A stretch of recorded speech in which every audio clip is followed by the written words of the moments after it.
Fala galera, Dizascope, Leonardo Silva por aqui para mais um podcast Teologia para quê? Como aplicar a teologia no seu dia a dia e como viver a teologia de forma saudável na sua vida comum. Hoje eu tô com um convidado muito especial, um amigo muito querido aqui da família Dizascope, de todos os irmãos, especialmente um amigo muito querido para mim, que foi fundamental num processo da minha vida, e eu creio que esse podcast vai te abençoar bastante. Então se prepara e bora lá pro bate-papo.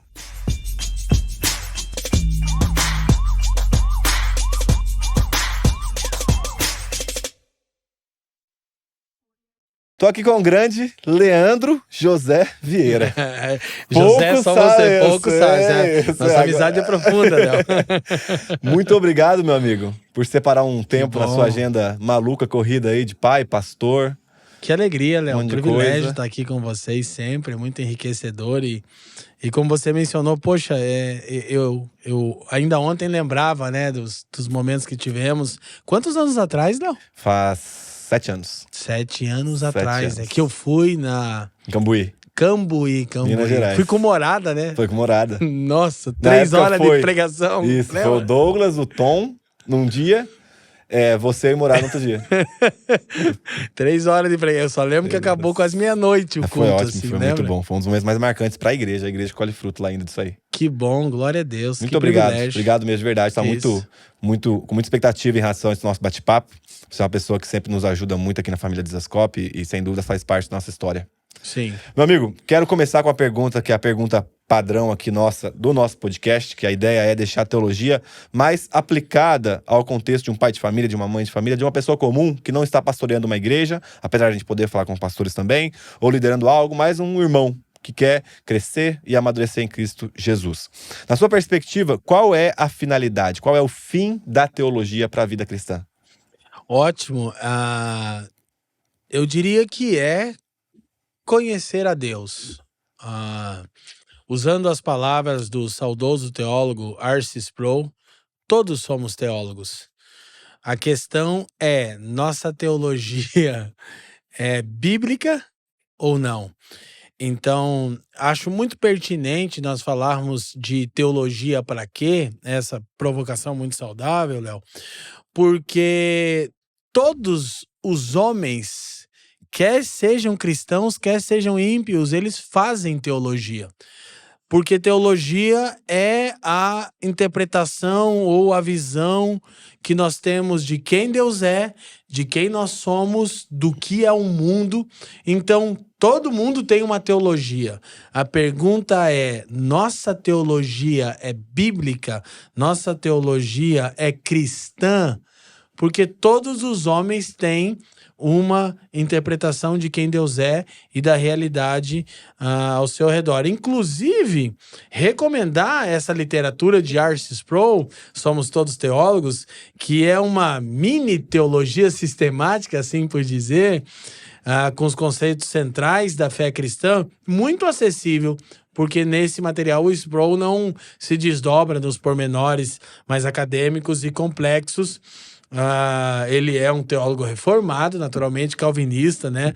Eu brinco que eu gosto do Sproul porque ele diz assim, ele tem meio que um perfil de pregar e de escrever dizendo, Deus elege incondicionalmente aqueles que ele predeterminou salvar. Aí alguém pergunta, por quê? Ele diz, porque sim.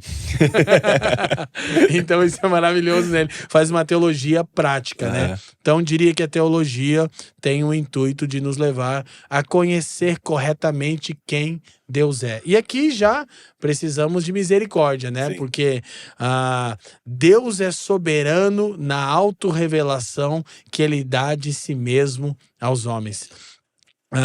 Não é um dos nossos pastores, Fabiano Crenk, carinhosamente chamado por nós de Fafa. O Fafa sempre fala, não há nada mais equivocado do que a pergunta, quem é Deus para você?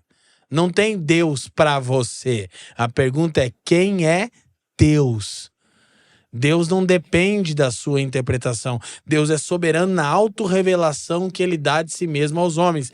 Inclusive, eu sempre gosto de olhar, né, aquela ideia de que os primeiros livros das Escrituras, aí já estamos falando de teologia, o Pentateuco, originalmente eles têm o nome da primeira sentença, né? Gênesis, que é do hebraico Bereshit, no princípio. Isso significa Êxodo, os nomes e assim vai. Então, os 5 primeiros livros da Bíblia, o Pentateuco, eles têm como nome a primeira sentença. Números é no deserto. E Apocalipse, que é o último livro da Bíblia, começa: esta é a revelação de Jesus Cristo. E eu sempre gosto de pensar que é disso que trata a história. Quem Cristo é, porque ele é a exata imagem de quem Deus é. É o que o autor de Hebreus vai dizer isso também no capítulo 1. Então, Deus é soberano na autorrevelação de si mesmo aos homens. E a autorrevelação de Deus é Cristo. Isso é fazer teologia, é encontrar Deus no Filho, né? Bom, você acha, dentro da sua perspectiva, você crê que a boa teologia surge de um ambiente comunitário? Sem dúvida, sem dúvida. É impossível nós desassociarmos, Léo, eclesiologia de teologia e vice-versa. Nossa eclesiologia, nossa vida comunitária molda nossa teologia e nossa teologia molda nossa eclesiologia. Eu não ousaria dizer o que acontece primeiro, mas de fato essas coisas elas caminham de maneira simultânea. Então, o ambiente comunitário, até porque nós poderíamos pegar uma expressão que eu particularmente gosto muito dela, tínhamos até um encontro na igreja em Curitiba, na Família dos que Creem, uns anos atrás, eu pretendo retornar, que nós chamávamos Com Todos os Santos. Não sei se você lembra desse encontro. Recebíamos vários irmãos para que eles compartilhassem a sua porção, a sua vivência, o seu testemunho conosco. E isso se amparava na sentença de Paulo aos Efésios, no capítulo 3. Efésios, Paulo vai orar 2 vezes na carta. No capítulo 1, ele ora por visão aberta. Ele pede que Deus presenteie o seu povo com espírito de sabedoria e revelação, a fim de que os olhos do entendimento sejam iluminados e eles conheçam a esperança da vocação para a qual foram chamados. Primeira oração. No capítulo 3, Paulo ora de novo. No capítulo 1, visão aberta. No capítulo 3, visão ampliada.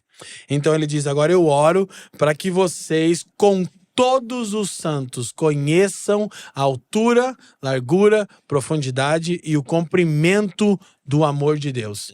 Então, essa é uma tarefa comunitária. Teologia se faz em comunidade. Naturalmente, na comunidade dos santos, dos regenerados. Então, ninguém tem tudo.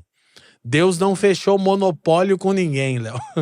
Embora algumas tradições cristãs agem como se Deus tivesse fechado monopólio, né? E há pouco ainda conversava com o Doug sobre isso. Nós somos reformados, nós somos calvinistas, mas jamais sucumbimos a essa ideia de considerar irmãos arminianos clássicos, metodistas, luteranos, anglicanos como irmãos de categoria inferior ou não irmãos. Isso é uma vaidade tremenda. Naturalmente, há desvios doutrinários que não caracterizam irmãos. Tá tudo bem. Mas a teologia se faz sim em comunidade e ela é fruto do pensar de todos os santos. Como se a gente está aqui agora no estúdio e a gente tem aqui na nossa frente 3 câmeras. Então, Paulo vai falar de altura, profundidade, comprimento e largura.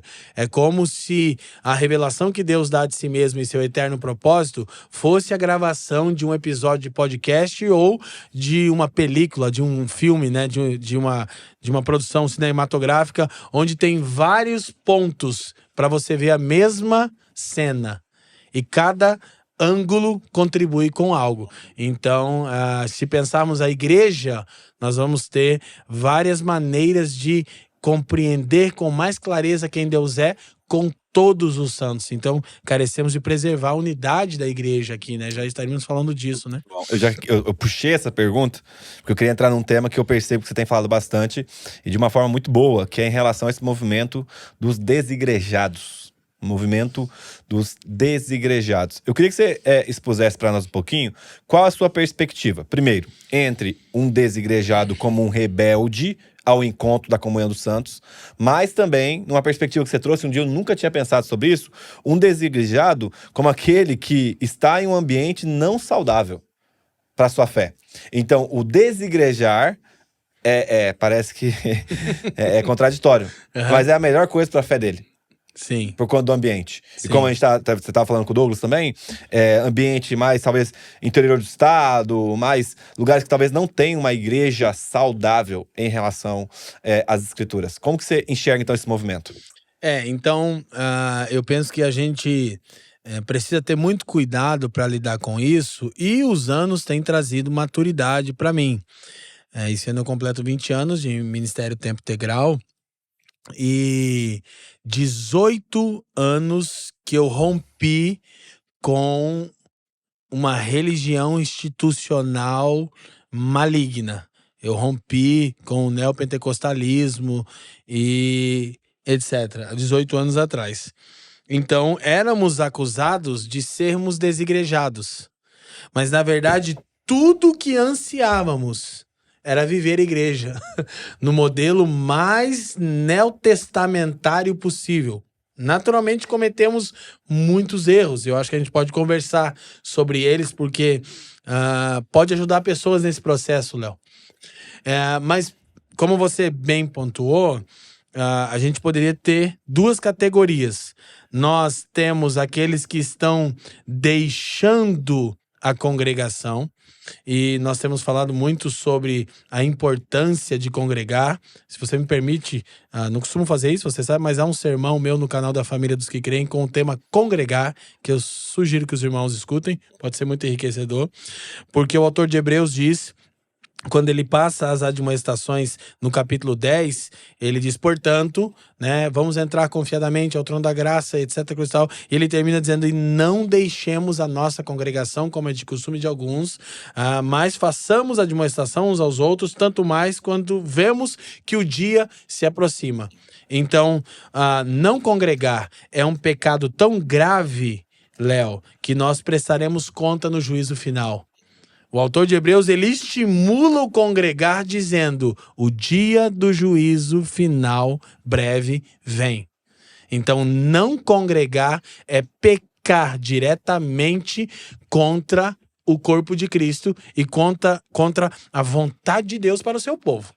Então, existem pessoas, e aí eu diria, e faria uso das palavras agora do apóstolo João, na sua epístola, na primeira carta de João, no capítulo 2, quando ele diz assim, saíram do nosso meio para que ficasse evidente que eles não eram dos nossos. Ele está falando justamente do espírito do anticristo que já opera. Então, assim, deixou a igreja local e se tornou... A gente vê isso hoje, né? Inclusive com algumas celebridades, né, Léo?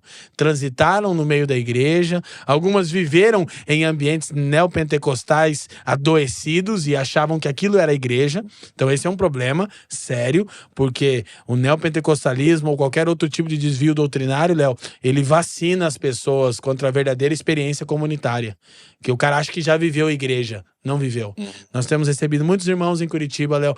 Eu estava 10 anos naquele ministério que tinha um líder, um apóstolo abusador, um pai espiritual que controlava, que escravizava.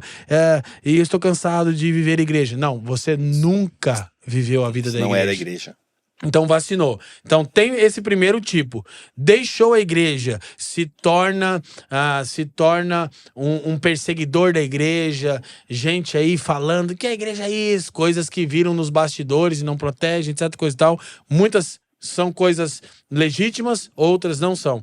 Então tem esse. Mas tem esse segundo grupo que é mais complexo, como você mencionou, que inclusive essa é a chamada... Eu já nem consigo falar mais do meu livro, Léo, porque chega a ser até engraçado. Todo podcast que eu venho aqui, tô lançando um livro. Eu lancei o Evangelho completo, né? Já tá esgotado, tá disponível na Amazon, só no Kindle. Mas eu tô parindo um material já há muitos anos e ele tomou forma na Conferência de Zuscope de 2017, meu irmão. A igreja não. A Bíblica da Paz. Feridos pela igreja, o tema dos meus 2 sermões, eu lembro.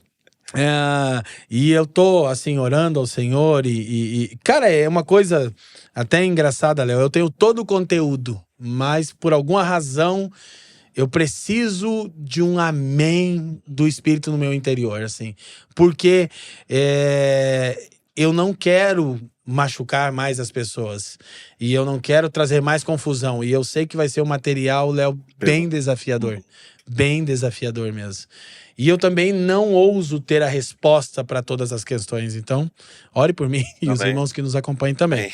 Mas a chamada e a frase que agora eu já queimei, né? Porque eu tô 7 anos falando a frase que vai estar na capa do livro, né? Que é: há um crescente número de pessoas deixando a igreja, não porque perderam a sua fé, mas para preservá-la. E isso, quando eu digo, Léo, causa um caos, né? Que é isso e tal e tal. Mas lógico que a provocação na frase está: o que você entende por igreja? Então, estatisticamente não tem mais como negar isso, Léo. E você sabe quantos anos eu falo isso? Isso ficou bem conhecido lá, 2017, mas, Léo, eu tenho falado isso desde 2008. Por quê? Nossa história. Nós deixamos a igreja, entre muitas aspas, não porque havíamos perdido a nossa fé, Léo, mas porque queríamos preservá-la. Porque a coisa mais saudável emocionalmente e espiritualmente para nós era deixar aquele ambiente adoecido e abusivo. Doentio. Mas, aí claro, acho que depois a gente pode voltar nisso. Aí o excesso de zelo, e eu acho que nada definiu mais a nossa jornada, Léo.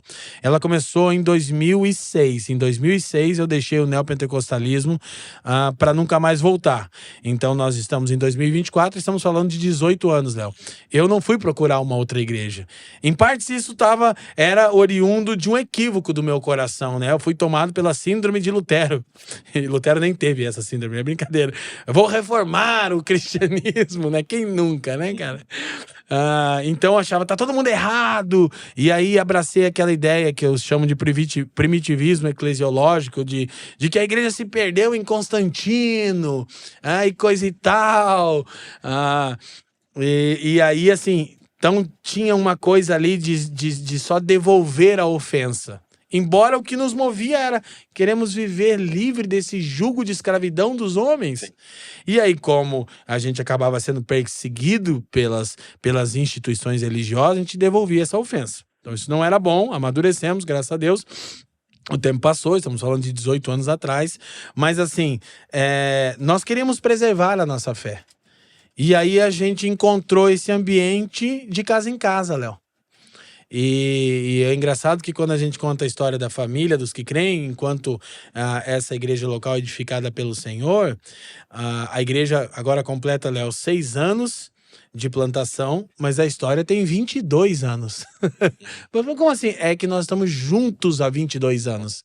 E uma coisa maravilhosa aí da nossa história é que a gente andou e procurou e se empenhou a todos os modelos de igreja e de repente a gente se olhou, Léo, e a gente tinha se tornado aquilo que a gente tanto ansiou, que era uma comunidade de discípulos de Jesus, que amava Jesus e uns aos outros acima de qualquer outra coisa.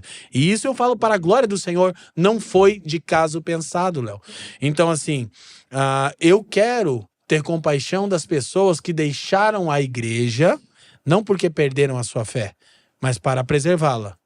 Mas quero afirmar que se você de fato ama o Senhor, a evidência é que mais tempo, menos tempo, você vai encontrar uma igreja bíblica, que é o termo redundante, que eu acabei de dizer, redundante, né? Igreja bíblica. Tem que ser uma igreja saudável, uma igreja verdadeira. Ainda tô me corrigindo. Eu falo tá errado, então a gente acostumou com esse termo, né? Eu quero abandoná-lo. Igreja é igreja. Quero deixar a pureza dessa palavra, né?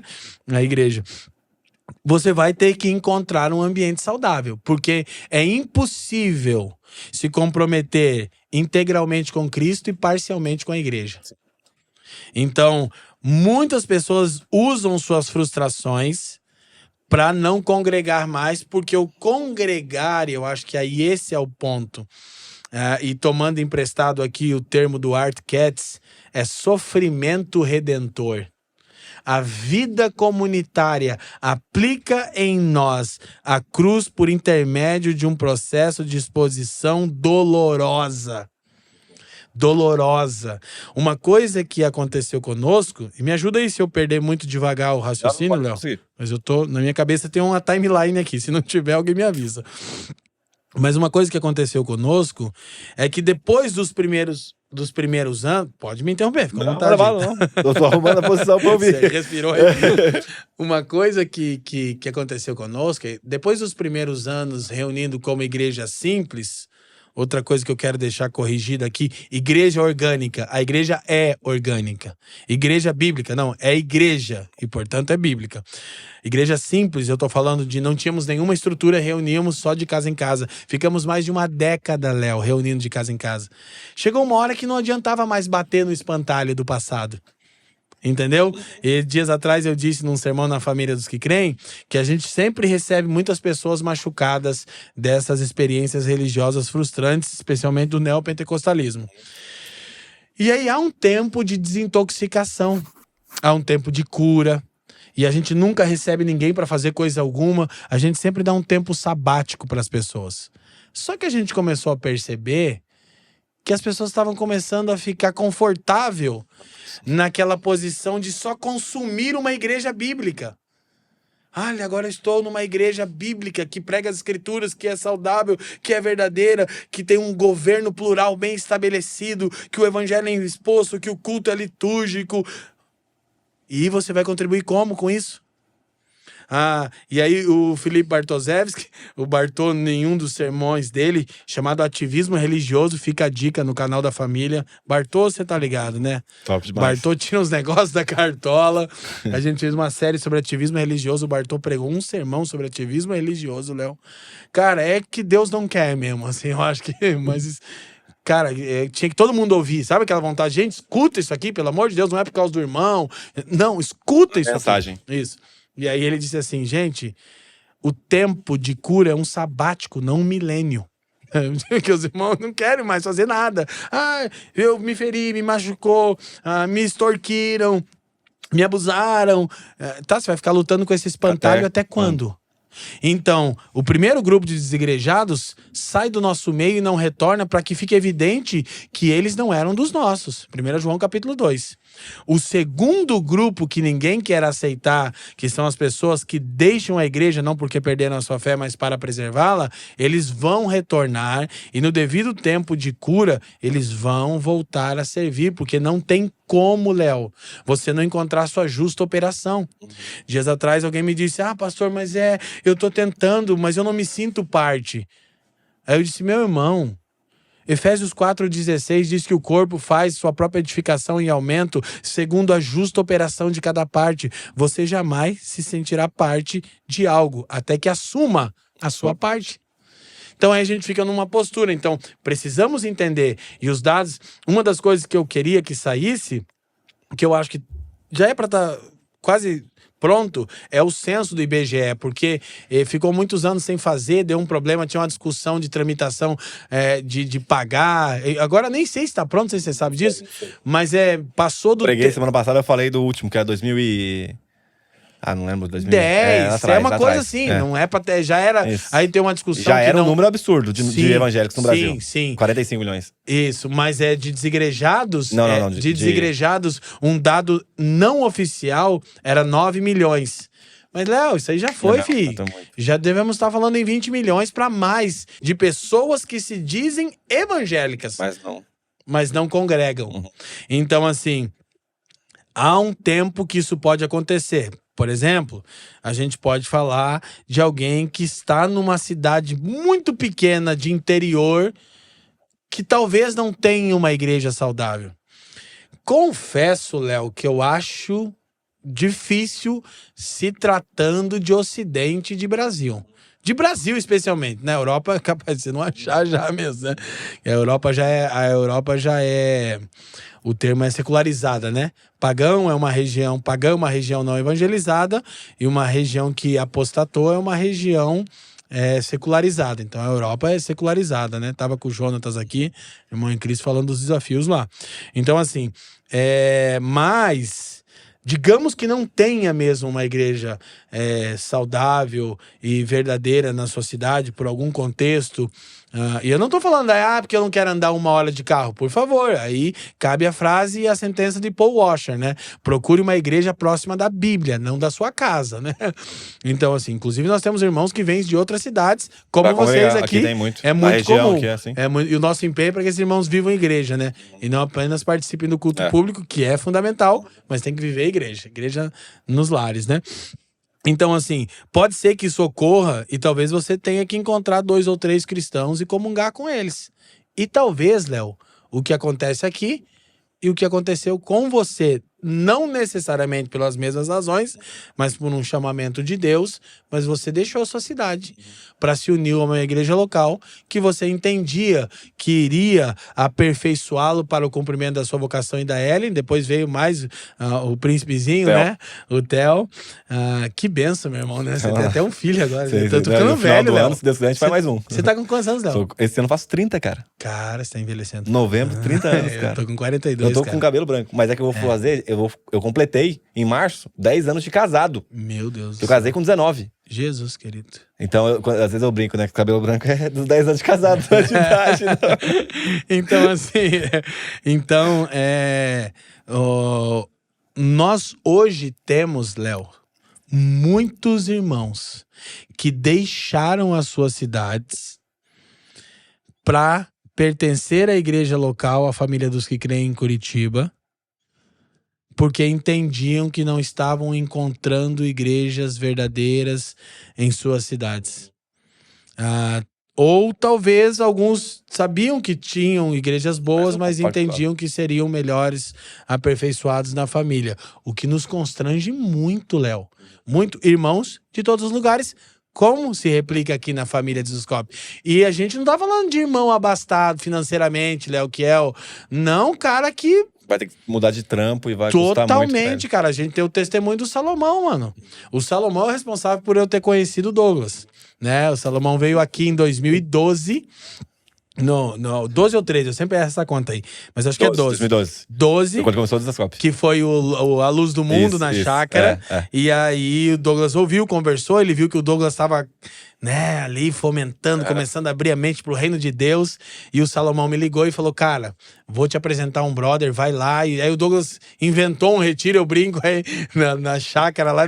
Meu Deus do céu. Primeira noite acho que eu preguei 4 horas, uma doideira. E aí assim, a gente fez amizade. Então, o Salomão, Léo, um exemplo, né? O Salomão do reggae, para nós o Salomão Rocha, vivendo em Cabo Frio, com a Dai, o Zafera, Zahara, sua família, lá, servindo ao Senhor. Cara, o Salomão largou tudo há 2 anos atrás. E, cara, pra agenda dele, que é um músico Rio de Janeiro, aqui, ó. Agora os caras ligam pra ele, tá em Curitiba, tem que pagar passagem aérea. Ainda mais pelo estilo musical, né? É o rolê, o Salomão é aquele cara, o reggae night e tal. Curitiba frio agora, filho, ontem tava 2 graus, meu irmão. O negão chega a ficar com a crosta na pele lá dele. Mas assim, cara, ele fez esse empenho todo, né? Tem, assim, sido desafiado nas questões financeiras. Temos tentado, naturalmente, compartilhar com ele também. Tá no Martin Booster. Não sei se você sabe. Eu vi. Cara, eu zerei minha vida, cara. O Salomão do Reg tá fazendo teologia, Martin cara. Não, esse cara começou a postar, tem gente famosa aqui, não sei o quê. Aí eu olhei o Salomão. O Salomão, querendo ser preparado para o ministério, o Salomão já era um irmão que servia ao Senhor, mas que ansiava por mais. Cara, o cara deixou a cidade dele. O cara abandonou um contexto mais equilibrado financeiramente por causa de uma igreja local que ele considerava que é uma comunidade que pode cooperar com o desenvolvimento da vocação dele. Então, assim, se porventura alguém que nos ouve se encontra nesse contexto já há muito tempo, Léo, pô, já tô 1, 2, sei lá, anos, não tem igreja saudável na minha região. Cara, se muda, meu irmão. Se muda, porque eu acho que a gente não entende o que a igreja é, Léo. Depois da sua esposa, a coisa mais importante que você escolhe na vida é a igreja que você vai congregar, cara. Então, assim, por vezes, a gente fica chateado. Dias atrás, conversando com um irmão, e ele estava de mudança, e ele foi comunicar conosco que estava de mudança, etc., coisa e tal. E um irmão que amamos, uma promoção no serviço, para uma outra cidade, e ele contou tudo que tinha contado, e aí a gente perguntou para ele, porque a conversa foi, e acabar, a gente perguntou, cara, mas você vai congregar onde? Falou, isso, verdade. Eu ia perguntar isso pra vocês. Cara, meu irmão, cara que anda conosco, que a gente ama de paixão, de coração, ele Isso é sabe perigoso. disso, mano. Se ele ouvir, ele tá ligado. A gente, em lágrimas, olhou e repreendeu esse irmão. Falou, irmão, você tem experimentado uma vida de igreja verdadeira aqui. Como que a última coisa Você que você colocou aí. considera é se Vai. eu conheço, ou se conhecíamos, alguma igreja boa na cidade que ele ia. Que, inclusive, sim. Uma igreja, inclusive, que nos inspira. Uhum. Eu não vou mencionar para não ter ligação nenhuma. Mas assim, poxa, a gente ficou chateado, Léo. Disse, meu irmão, não faz isso com os seus pastores. Que é isso, meu irmão? Igreja não é uma coisa trivial, nem com a sua família, né? Porque seus filhos vão ser criados nesse ambiente. Sua esposa vai ser cultivada nesse ambiente. Deixa eu te perguntar uma coisa, antes de você continuar. Vai lá. Quais foram as características? Porque eu acho que quando a gente fala do congregar, ou usando o verbo que não existiria, né? Do igrejar, vem na cabeça de muita gente diversos significados. Porque cada um vai, então, preencher conforme a sua experiência. Ainda que isso não seja a forma correta de dar significado às coisas. Tá. Quando você fala viver igreja, congregar, nós olhamos para o grupo que já se reunia há 20 anos e nós percebemos que já estávamos vivendo igreja. Quais foram essas características que vocês falaram, cara, isso aqui é característica de igreja, isso aqui é característica de igreja, nós já estamos vivendo igreja, a gente não tá sabendo. Ou tipo assim, nós já estamos vivendo igreja. Qual foi essas características que você identificou no grupo, ou então que você observa em uma igreja que de fato é uma igreja? Eu naturalmente, vamos lá, só para fazer o registro, né? Acabamos de falar sobre isso. Os reformadores, para que isso não parta da nossa cabeça, né, Léo? Mas aí a gente vai falar da coisa mais prática, mas os reformadores diziam que há 3 marcas distintivas em uma igreja verdadeira. Primeiro, correta pregação das escrituras. Segundo, correta administração das ordenanças, batismo e ceia. Terceiro, correta aplicação da disciplina eclesiástica. Então, de acordo com os reformadores, isso evidencia uma igreja bíblica. E a gente tinha isso. Mas não é por isso. É porque, Léo, a pressão que nós sofríamos, dizer que nós nos lares não éramos igreja. Entendeu? Desigrejado! E aí você pensa o quê? Então, para ser igreja, eu preciso de uma estrutura, preciso de um microfone, de uma plataforma, preciso de culto dominical, etc, coisa e tal. E eu não preciso de nada disso para ser igreja. Eu preciso ter os entranháveis afetos que Paulo fala em Filipenses 2, vida na vida, e desenvolver aquilo que o Novo Testamento vai usar quase 60 vezes, uns aos outros, amar uns aos outros, suportar uns aos outros, admoestar uns aos outros, e pregar o evangelho. Então, e especialmente o que queríamos eram os entranháveis afetos, Léo.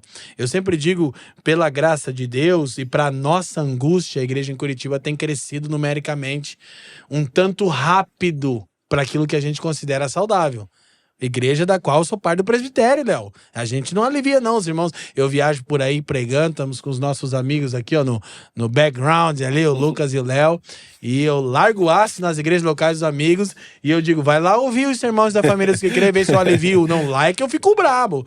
Então, assim, a gente entende que uma igreja é saudável até onde o time de pastores dá conta de apacentá-la. Quando não dá mais, começa a ficar complicado. Claro que a gente, então, forma outros apacentadores, porque um discípulo é alguém que segue a Cristo e auxilia outros a segui-lo. Isso é discípulo. Então, todo mundo, de fato, tinha que, em algum nível, apacentar. Mas ela não pode transbordar muito além do que os pastores ordenados, o presbitério e a diaconia, no nosso caso, dão conta de lidar com as demandas. Então, a gente começou a perceber que a gente já nutria tudo que caracterizava uma igreja. O que nós não tínhamos era um prédio, um CNPJ e um culto ordenado nesse sentido que temos hoje, o que tem sido muito bom. Então nós percebemos, mas é isso aqui que ansiamos, é isso aqui que desejamos. Não precisa ter nada além disso. Aí aqui eu quero colocar uma coisa, por quê? Dias atrás alguém fez uma pergunta na caixinha lá do Instagram, que eu pouco abro, porque eu passo mais raiva do que qualquer coisa. Você também não abre muito, né? Você podia abrir mais. É uma luta, né, meu irmão? Tipo, eu gosto, mas eu sou muito... Eu sinto muito, né, as coisas, então... Ai, cara, tem umas perguntas que eu falo, socorro. E aí alguém falou pra mim, eu não vou lembrar a pergunta, mas o que a pessoa queria dizer é que uma igreja caseira é mais saudável do que uma igreja institucional. Sou eu há 18 anos atrás, Léo. Falei, meu irmão, não caia nesse equívoco. Eu já vivi isso que eu chamo de primitivismo eclesiológico. A ideia de que temos que voltar a ser a igreja de Atos. Léo, nos últimos anos eu tenho feito uma tarefa na minha leitura bíblica, que é encontrar uma igreja no Novo Testamento para que eu congregasse. Tá difícil, Léo? Porque quando você tira aquela visão romantizada, que ela literalmente passa por cima do fato de que Deus chegou a matar um casal para desacelerar o crescimento desordenado da igreja em Jerusalém. Atos 5, Ananias e Safira. E coisas terríveis como a igreja de Corinto tratando com tolerância um rapaz na prática de incesto. Então, assim, cara, as igrejas do Novo Testamento são complicadas, Léo. Aí, claro, a gente que lê um pouquinho o Novo Testamento, a gente tem a quedinha por Antioquia, né? Parece ser uma igreja tão boa. É boa porque não fala muito dela. Se falasse mais. Fala pouco de Antioquia, né? Como uma plataforma missional e tal. Ok, mas assim...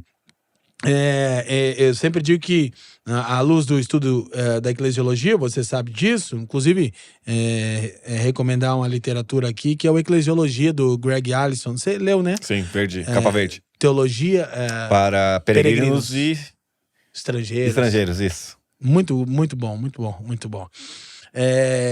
E assim... Perdi o que eu tô... tá, lembrei. Então, quando você estuda a eclesiologia, você sabe que há dois elementos, a igreja invisível e a igreja visível. E eu criei, Léo, uma ideologia da igreja, romantizada. O que é ideologia? A igreja de Efésios 5, 26 e 27.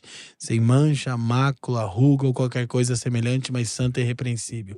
Aí eu chegava nas igrejas locais, Léo, e olhava e dizia, não é aqui. Eu ainda não encontrei. Até o ponto que eu desisti. Porque eu lembro que eu orava e falava, Jesus, olha, eu tenho uma notícia bem difícil para te dar. Acho que não tem igreja aqui. Você tá aí no reino, à destra do Pai. Vou te falar o seguinte, você morreu por uma igreja, né, gloriosa, que é o termo de Efésios 5:27, e ela não existe. Então, a imaturidade, a falta de uma interpretação bíblica mais correta, fez eu achar que a igreja gloriosa era alguma igreja local.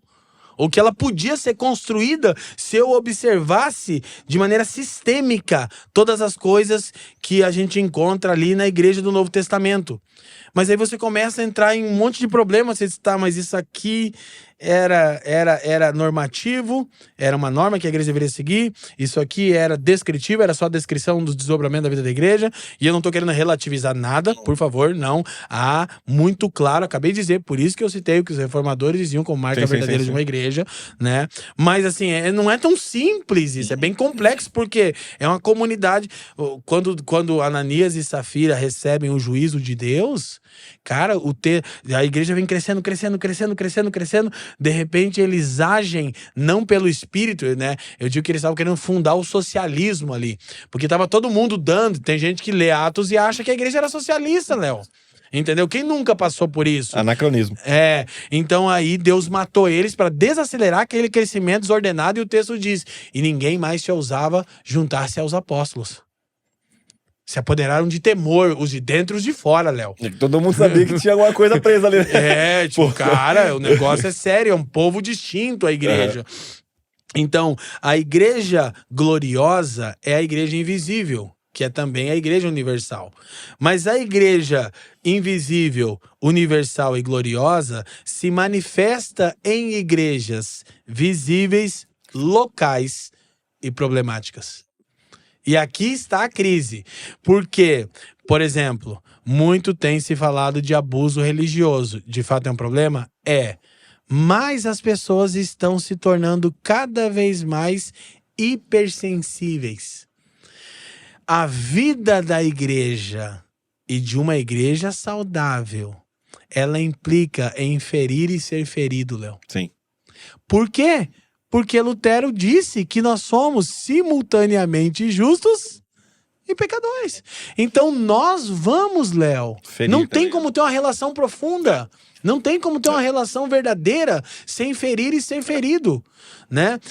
Então, inclusive o autor de Provérbios vai dizer no capítulo 27, se não me falha a memória, leais são as feridas feitas pelo que ama. A gente tava numa reunião de olha isso, conselho de liderança da igreja. Não é o presbitério, mas o conselho, né? Tem o presbitério e tem o conselho, que é meio que um ambiente de formação de novos presbíteros também. Sim, seria a nossa diaconia lá em Curitiba, eu acho. Cara, e não, porque existe ainda a diaconia também. Tá. Nós temos o presbitério, que é o governo da igreja. Temos o conselho, que é um ambiente de homens maduros que não são presbíteros ainda, mas estão sendo observados pelo Mas não presbitério. são diáconos? São diáconos. Ah, então tá. Mas assim, existe, nem todo diácono é do conselho, Tá. mas alguns ali são. Enfim. É isso aí que dá em inventar coisa de brincadeira. A igreja Mas local aí, não tem nenhuma normativa do Novo Testamento, né, pai? O Bravo, o Fábio Sim, Bravo sim, tava sim. lá. E aí eu não sei, cara. O Bravo. Que Que eu o Bravo, falo que de Bravo não tem nada, exato, né? sempre falo isso. O Fábio Eu e a não sei o Dani que são aconteceu, doces. cara. Eu tava num dia, não sei se eu tinha dormido mal e tal, e eu ali. E aí o Douglas deu uma ideia assim, né? Torta. Pá. Aí na hora que ele deu a ideia, eu falei assim, meu Deus do céu, cara. Aí o Bravo concordou e complementou.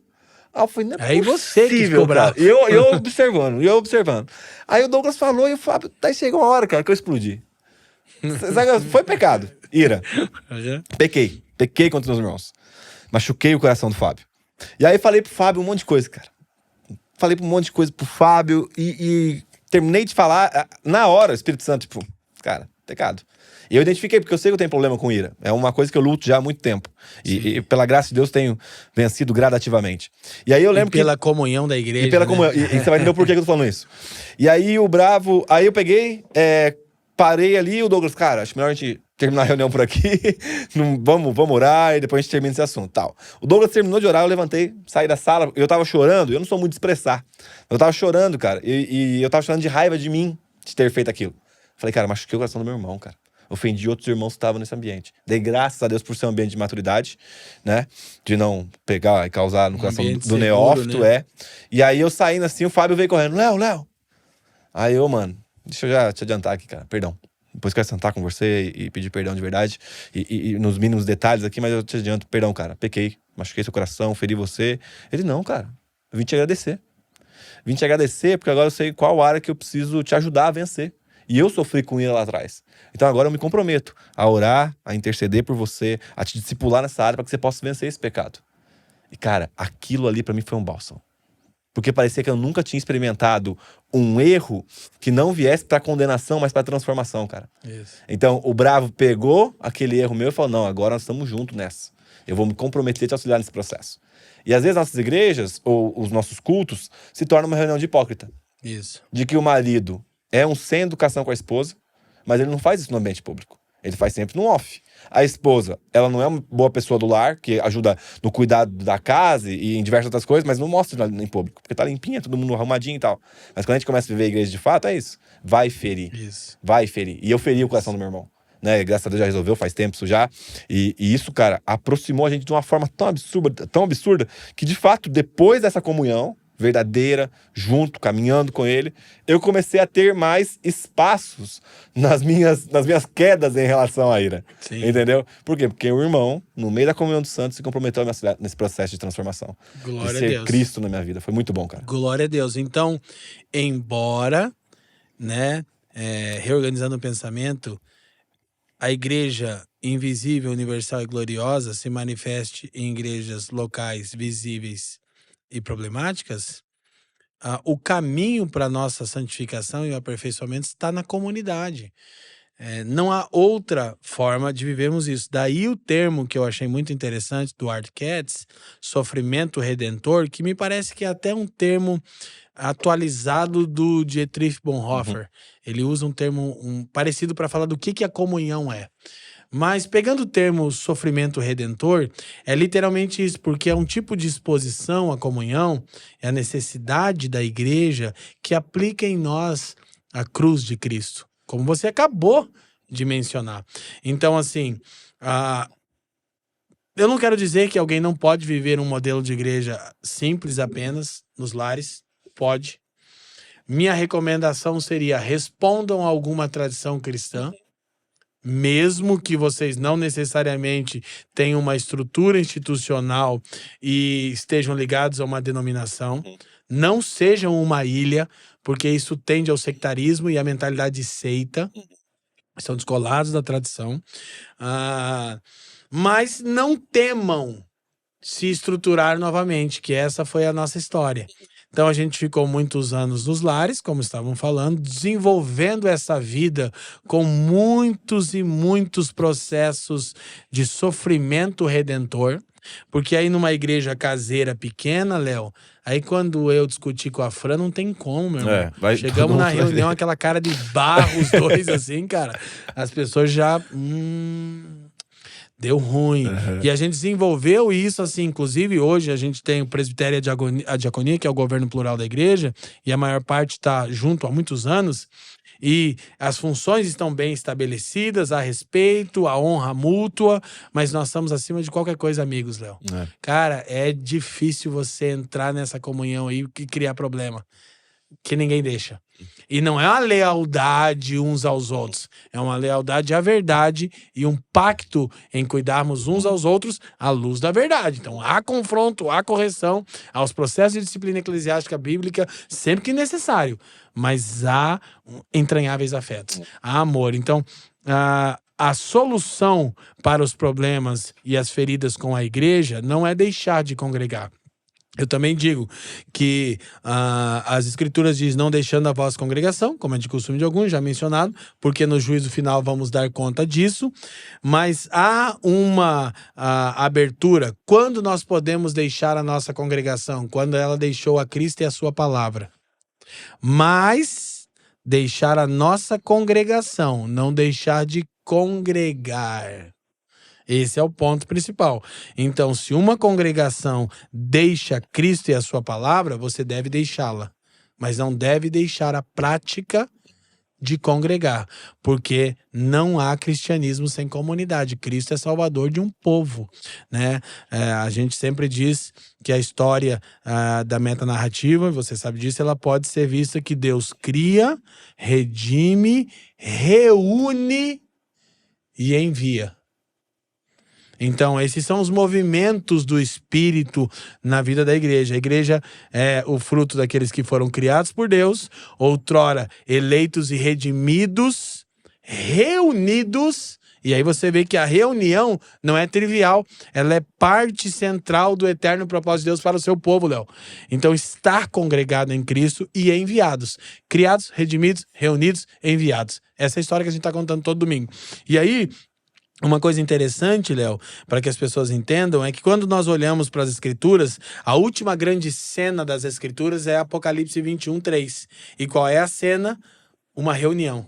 O trono de Deus, o tabernáculo de Deus entre os homens e homens de todas as tribos, línguas, povos e nações reunidos ao redor do trono de Deus, ok? Então, quando você assiste uma série ou um filme, a última cena é a grande cena que dá sentido a toda a narrativa.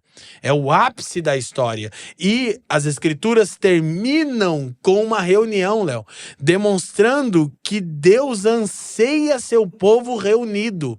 E aí a gente está falando de culto público, e a gente está falando de casa em casa, a gente está falando de adoração ajuntada, domingo, e de adoração espalhada nos lares ao longo da semana. Então, assim, quando a igreja se reúne, ela encena a última cena das Escrituras. Muito bom. Então isso é central, Léo. Tanto o culto público dominical, que nós precisamos defender essa ideia, quanto os encontros mais simples e orgânicos de casa em casa, onde a gente consegue ter um toque na vida mais refinado, como você mencionou, e como a gente vivenciou aí há tantos anos. Então, a solução não é deixar de congregar, ainda que possa passar por deixar a sua congregação, porque esta deixou a Cristo e a sua palavra. Muito bom. Amigo, deixa eu puxar para um outro lado, que eu queria muito te ouvir em relação a isso. Você é pai do bem. Tá com quantos anos? 12 anos. 12 anos. 12 anos. 12 anos, o Ben tá aí. E você também é marido da Fran. Quanto tempo de Isso. casado? Vamos fazer 20. 20 anos. 21 anos juntos e vamos fazer 20 de casado. Muito legal, É um cara. tempinho. Muito, bastante. E nesse ambiente, então, de família, de marido e esposa, lógico, antes do Ben existir, mas agora com o Ben, qual que é a cultura, ou se existe, como que vocês fazem o estudo bíblico? Como que você faz para cultivar a sua família em uma cultura bíblica? Em uma cultura teológica, uma sã doutrina? Como que você faz essa gestão do seu lar em relação ao estudo da palavra, à exposição da família, especificamente a palavra? Sim. Logicamente, a família no âmbito micro, né? Não igreja, família. A família nuclear, Isso. né? Primeiro ponto é o exemplo, né, Léo? Eu acho que esse é o ponto central. Então, assim, eu me empenho, você sabe do meu histórico, eu tenho a 7ª série do colegial, e devido a uma adolescência e juventude na drogadição, 20 anos no Ministério Tempo Integral, 24 anos vai fazer que eu tô em Cristo. Não voltei a estudar por uma série de razões lá no começo e agora não tenho tempo, né? Mas pela graça de Deus, inclusive eu comecei a aprender a estudar com a Bíblia, né, Léo? Porque eu não me interessava por nenhum assunto, né? Papel para mim era para enrolar baseado, né? Então, assim, e aí desenvolvi esse hábito e tal. Então, sempre procurei dar este exemplo, tanto para minha esposa quanto para o meu filho. O que eu penso que é a coisa mais central, Léo. Porque, embora eu entenda o papel da liderança do homem na casa como cabeça e não sacerdote, né? É importante desconstruir essa ideia de que o homem é o sacerdote da mulher, do filho, da casa. O sacerdote da mulher é Cristo, o sacerdote do filho é Cristo, o sacerdote do homem é Cristo. Entendeu? Porque isso faz com que cada um tenha que ter a sua própria vida com Deus. Senão coloca nas costas do homem, do marido. Entendeu? Que é muito comum no meio evangélico. O homem não é o sacerdote da casa. O homem é o cabeça da mulher e do seu lar. Então eu penso que a principal contribuição é o exemplo, é o tributo que eu pago à palavra de Deus. E isso eu tenho cultivado ao longo dos meus anos de casamento e de paternidade. Eu não tive esse hábito, Léo. E eu tentei algumas vezes ter culto nos lares, culto em casa, né, com a minha família. E a gente tem vários irmãos lá na família, na igreja local que fazem, alguns que leem o Catecismo Nova Cidade. Cara, eu acho lindo, mas eu não sei porque eu não fico à vontade, eu não... Sabe, ninguém me ensinou, Léo, parece... Eu já falei isso, eu já conversei isso com a Fran, eu me sinto meio hipócrita fazendo isso, parece que isso não parte, não é natural, não é orgânico. Entendi. Então, assim, já fizemos, já tentamos em algumas estações, então hoje a gente é mais, assim, livre com isso. Então a gente pode fazer, mas não precisa fazer. E aí tem uma coisa que eu já vou falar para criar uma polêmicazinha aqui. E vou jogar nas costas de um irmão que eu ouvi falando exatamente na linha que eu penso. Deixa eu pegar mais um irmão, né? Isso, 2 ou 3 testemunhas. Que você tá jogando na minha, eu vou jogar O irmão nem me conhece direito, você conhece ele pela internet. Mas assim, então eu desenvolvi o hábito do seguinte, Léo. O Ben tá com 12 anos. E aí, vamos lá. Então a Fran é uma adulta, uma cristã, uma discípula de Cristo. Esse é meu estímulo para ela. Ela tem o tempo dela com o Senhor e tal, e a gente compartilha de maneira mais fluida. A gente não tem aquela coisa tão bem ordenada, não deu certo para nós. Eu acho que cada família tem um ritmo, Léo, não deveria... Meu ponto é que não assuma culpa por causa disso. Ame a palavra de Deus, né? Confronte a sua família com a palavra de Deus, porque... Já volto nisso, mas não há muito culto familiar na história de Israel. Como a gente encara, não há. Já vamos voltar lá. E bom, você é o teólogo, se você discordar, você já larga o pau, a gente quebra o pau aqui no podcast e tal, faz um corte, depois a gente volta. Você dá milhões de... Aí você quer bombar, você quer viralizar? Vamos sair no braço aqui. Cara. Então, assim, mas já volto. Me lembra pra eu não perder esse raciocínio, tá? Então, assim, nesse sentido do estímulo e do exemplo. Uma coisa que eu vejo como errado na postura dos pais é você... E aí isso tem a ver com uma interpretação equivocada do evangelho como um todo, Léo. É você, ao invés de evangelizar o seu filho ou os seus filhos, você tentar discipulá-los. Porque não nasceram de novo. É impossível discipular alguém a quem a palavra ainda não converteu. Sim. Então, assim, nossos filhos não são crentes, Léo.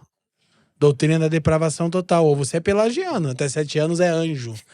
Não, irmão, é anjo caído. De Também natureza conhecido caída, como de coração demônio. corrompido. Então, assim, eu vi muitas histórias de filhos de pastores, Léo, que odeiam o Senhor e a igreja.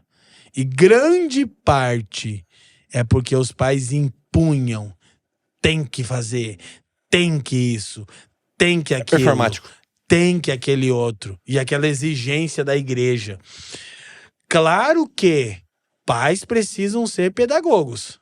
Então, o Ben tem 12 anos. Vai no culto, sim. Mas vai no culto por quê? Porque eu pago os boletos dessa casa. Não é porque você tem que tolerar o evangelho. Você tem que sentar lá porque quem paga a conta da casa sou eu. Não é porque eu quero que você obrigatoriamente faça cara de paisagem no culto.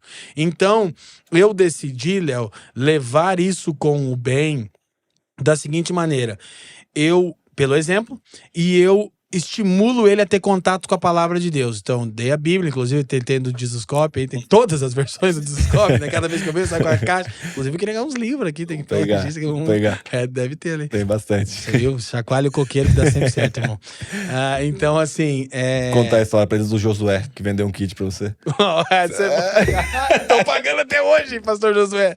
Meu Deus, pai do pastor Josué é benção, mano. Um cara... Você precisa desse. 12 vezes. Eu falei, não, pastor, tô sem grana. Eu parcelo em 12. Não, mas até em 12 ficava pesado, né? O Douglas Rick se acabava, cara. Muito bom. E o material ótimo, inclusive. Que bom. Muito bom. Proveitoso. Mas custoso. Então, assim, eu estimulo bem a ler a Bíblia todos os dias. Sem monitorá-lo. Não sistematicamente. Filho, ó. Pai vai te dar uma dica. Leia um pouco das escrituras todos os dias. Aí uma coisa... A paternidade quebra a gente, né, Léo? Aí eu defendo. Leia a Bíblia de Gênesis. Começa a ler a Bíblia de Gênesis, a gente fala. Mas fala isso pro teu filho, que daí quando ele chega em Levítico... Você fica morto lá. Daí nunca mais sai. Na luta. Se os crentes não lêem Levítico, como é que eu vou querer que meu filho leia? Então aí eu falei, filho, tá, vai pro Novo Testamento então, né? Começa lendo ali Mateus e o pai vai te explicando. Então, pode ler tranquilo. Então eu estimulo ele a ter contato com a palavra de Deus diariamente, Léo. E ele vê o pai dele lidando com as escrituras todos os dias e ensinando com fidelidade as escrituras. Uma coisa que o Ben gosta é de me ouvir pregar. Porque ele acha engraçado. Não é que ele acha que ele vai o pai é engraçado, né? Então eu tento ter esse tato com ele. Ele tá numa fase que ele tá transicionando. É uma coisa bem doida, meio bar mitzvah, assim, né? Vai fazer os 13 anos, assim, tá transicionando da Fran pra mim. Tem um monte de coisa aí, né? Tem o tricolor da Vila Capanema, que Deus o tem. Na verdade, voltou a acompanhar. Eu vi. Que só tem 6 jogos no ano, Léo. É por isso que eu tô posto todo. Eu vou em todos. Não. E então eu trago ele pra perto e vou encorajando ele a ler. Aí volta e meia, filho, tá lendo? Tô lendo João, pai. Falei, nossa, mas tá 2 anos lendo, só chegou em João. Então, assim, mas eu não coloco aquilo como uma exigência para um discípulo. Porque ele não é regenerado ainda, Léo. Eu percebo que o Espírito tem atuado na mente, no coração do Ben.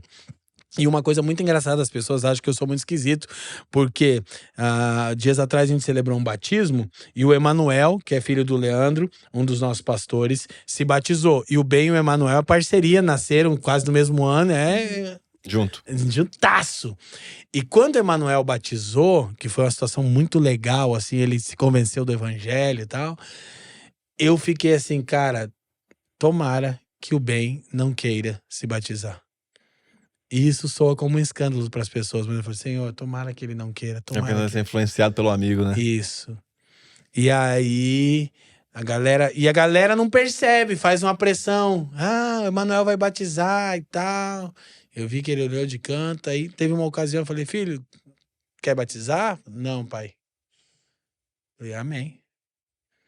E ele estranhou que, tipo assim, eu já desconversei. Falei, nossa, você viu o gol do Haaland? Tipo assim, cara, eu não quero forçar coisa nenhuma. É porque entendeu? Tem que ser uma obra do Espírito, né? Isso. Então, assim, eu estimulo o meu filho e a minha esposa a ter contato diário com a palavra de Deus. E aí, esse hábito a gente tem. Quando eu disse, e aí não é pela minha experiência, jamais, Léo, eu vou querer desencorajar alguém que faz culto doméstico. Nunca, nem de perto. Mas é que isso era culpa pra mim. E também você que é preguiçoso e nunca lê a Bíblia, não vale usar isso pra você. Mas pra mim era culpa porque eu não conseguia fazer daquele jeito. Entendeu? Mas eu não tenho problema em amar as escrituras, Léo, e viver o evangelho na minha casa. E aí eu me dei conta que não tinha isso na cultura de Israel. Aí alguém vai dizer, tinha. Só tinha nas festas. Não tem, você não tem. Você tem o registro de Deuteronômio, que é muito usado e é bom, do Shema, Deuteronômio 6, de escrever nos umbrais das portas, etc, coisa e tal, que quer dizer que a palavra de Deus faça parte do seu dia a dia. Fale dela. Fale dela. Não tá falando de um momento onde nós paramos para cultuar. Tá dizendo, fale dela ao sentar. Então, como a gente senta na mesa no almoço, Léo, eu falo das escrituras. Não necessariamente eu abro. Não necessariamente eu faço uma exposição do grego. Não, eu falo das escrituras com meu filho. Então, assim, a gente tá no cinema, eu falo das escrituras. A gente foi, né, já tô desatualizado, tem que ir no cinema de novo. Mas a gente foi assistir Vingadores Ultimato, né, que agora não tem nada de spoiler, né, que se alguém não assistiu Vingadores Aí, Ultimato, pronto, pode parar aqui. desiste, irmão. Já era. Deus não te elegeu. Mas assim, cara, naquela última cena que começa a ressurreição, que o Homem-Aranha volta, e aí vai abrindo os portais, e bom, cara, eu chorava que nem criança, velho, e o Ben vai olhando pra mim, eu falei, filho, isso é a ressurreição dos mortos. E eu falei pra ele, o Vovade, que é meu pai, que ele não conheceu, Léo, eu falei, ele vai voltar sim um dia com o Senhor. Então eu fico aplicando, falo do evangelho. Então, culto no lar, como a gente encara, que é um bom costume, que é uma boa prática, não é uma ordenança bíblica. Você não encontra, nem no primeiro pacto, nem na nova aliança. Você encontra, sim, fale dela. Não deixa, faça com que o assunto da sua casa seja a palavra de Deus. Não tem forma objetiva, única para isso, Léo. Entendeu? E aí no Novo Testamento, Efésios vai dizer, criem seus filhos no temor do Senhor. Não tá dizendo que necessariamente você tem que fazer um culto doméstico com ali, vamos agora levantar a oferta, passa a salva, e faz o louvor, alguém tem um testemunho. Né? A liturgia do culto, você diz. Não necessariamente. Então, eu acho que a gente pode ser mais leve com isso, desde que a palavra de Deus seja sempre o assunto dos nossos lares. Mas quem faz, como Glória a muitas Deus. famílias na igreja local fazem, cara, eu acho lindo, eu acho sensacional. Eu percebo isso no ambiente glorioso. do meu sogro, né? Eu cresci numa família católica, tradicional brasileira, mas a minha família católica, ela é praticante, cara. Olha que Praticante. E meus pais, graças a Deus, sempre me apoiaram na minha conversão, mas não era uma cultura em casa, né? E aí a Ellen já tataraneta de pastor, veio, chegou no meu sogro e a Ellen nasceu. E aí a Ellen fala que sempre quando ela era pequenininha, o pai dela podia sair pra trabalhar 5, 4 da manhã, não importa. Ela levantava do quarto dela, pequenininha, ela abria a porta do quarto dela, a primeira coisa que ela via, o pai dela com um copo de café, com a Bíblia aberta e lendo ali pela manhã. E ela falou, cara, que sempre isso ficou fixado na mente dela. E meu sogro, você conheceu o pentecostal. Sim. Então, muito do profético, né, muito do mover. Então, eles cresceram por Jesus, né, muito. Cara? E sempre crescendo nesse ambiente. Só que, além desse ambiente profético, que eu comecei a experimentar quando eu comecei a namorar com ela, né? Ela sempre viveu esse aspecto profético, mas esse zelo do meu sogro com as escrituras. E aí eu falei, cara, eu quero, tanto que eu faço intencionalmente, todos os dias pela manhã, a primeira imagem que o Theo vê é eu sentado na mesa e lendo as escrituras. Pra ele compreender que, tipo assim, cara, isso aqui tem primazia no coração do meu pai. Glória a Deus. E isso vai... Eu oro para que isso possa, de alguma forma, contribuir também naquilo que Cristo quer fazer na vida dele. E, de fato, você falou do pecado. Eu tenho certeza que vai. Amém. Você falou do pecado. Ele teve um dia que fez uma bagunça na escola, primeira vez. E aí, cara, muito legal acontece isso, né? Porque geralmente era o contrário. Eu fazia e minha mãe arcava. Aí a professora, hoje ele desobedeceu, brigou com um amiguinho aí e tal.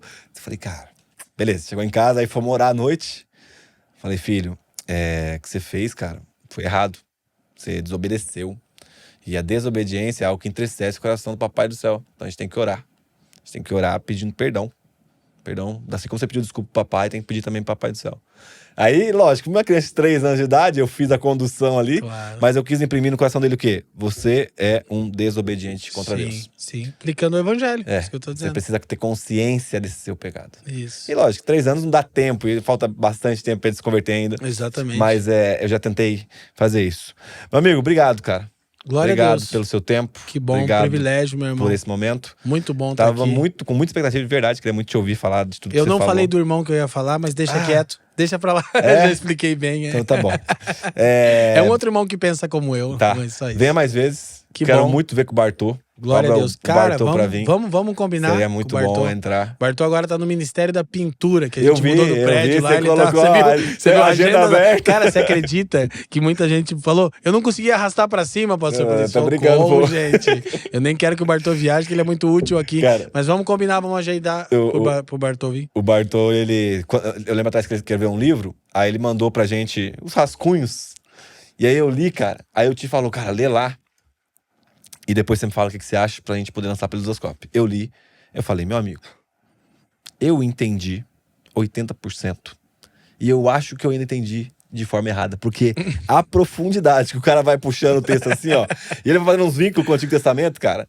Foi incrível. Eu lembro, pra eu terminar, senão não tem história E não saiu pra isso aí, terminar. deve tá com... Não, tá lá. Tá lá. Aí, você falou de pregar 3 horas, né? Aí eu lembro quando o Bartô veio aqui, numa Summer School que a gente teve. Meu Deus. Aí o Bartô tava batendo 2 horas de Carnaval, pregação. não foi carnaval? Foi no carnaval. Eu lembro ele. Faz tempo. Isso. Foi o primeiro carnaval no prédio da Inclusive igreja. tem uma queixa contra o Isoscope. No carnaval eu nunca vim aqui, Não eu já ve- vim todos. Sério? Ah, não, vamos mudar Não isso que aí. eu lembro. É que a gente, a gente tá fazendo mais evento pra jovens e pra adolescente agora, né? É. Aí o Bartô veio, cara, tava batendo 2 horas de pregação. E a igreja meio que assim, sentindo e tal. Aí depois, cara, nossa, rapazinho prega bastante, né? Aí todo mundo, os líderes já conheciam, falou assim, meu amigo, ele é amigo do Leandro Vieira. Ele congrega na igreja do Leandro Vieira. Os caras, entendi. Eu falo que eu sou raiz, eu sou da época no Jesuscope, lá na conferência Jesuscope, eu pregava 3. Primeiro eu preguei 3 mensagens, depois eu 2. Na época do Rodolfo veio lá no Josué. 3, 2 e 1, e agora nem me convido mais. Mas Para com isso, zoeira. rapaz.